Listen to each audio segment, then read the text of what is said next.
नमस्कार मित्रों, कुंडली दर्शन 8 में आप लोगों का स्वागत है।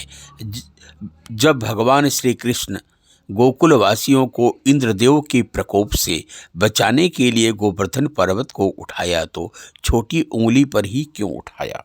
इस घटना का वर्णन भागवत पुराण में मिलता है, जिसके अनुसार श्री कृष्ण ने अपनी लीला के कई गूढ़ संदेश दिए हैं। आइए जानते हैं इस प्रसंग को। भगवान श्री कृष्ण ने छोटी उंगली पर ही क्यों उठाया गोवर्धन पर्वत?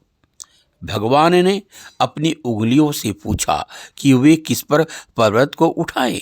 सबसे पहले अंगूठा बोला, मैं नर हूं, बाकी उंगलियां तो स्त्रियां हैं, अतः आप पर्वत मुझ पर ही उठाएं। फिर तर्जनी बोली, किसी को यदि चुप कराना हो या कोई संकेत करना हो तो मैं ही काम आती हूं, इसलिए आप केवल मुझ पर ही पर्वत उठाएं।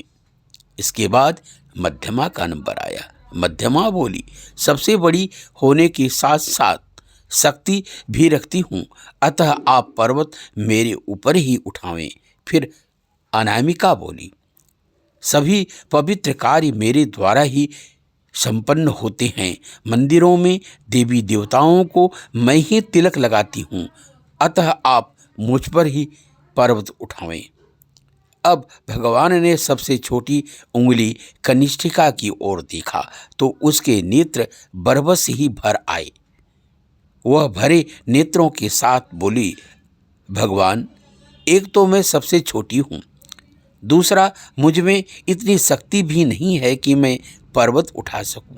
मुझे केवल इतना ही पता है कि मैं आपकी हूँ। छोटी उंगली की बात सुनकर भगवान श्री कृष्ण प्रसन्न हो गए और बोले, कनिष्ठे, मुझे विनम्रता ही तो पसंद है। यदि कुछ पाना है तो विनम्र बनना ही पड़ेगा।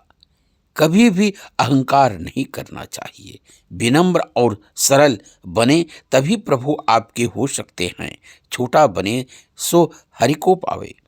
अतः भगवान श्री कृष्ण ने छोटी उंगली को सम्मान देते हुए उसी पर गोवर्धन पर्वत उठाया। मित्रों, अभी आप लोगों ने सुना भगवान श्री कृष्ण ने छोटी उंगली पर ही क्यों उठाया गोवर्धन पर्वत। अच्छा लगा हो तो लाइक सब्सक्राइब करें। धन्यवाद।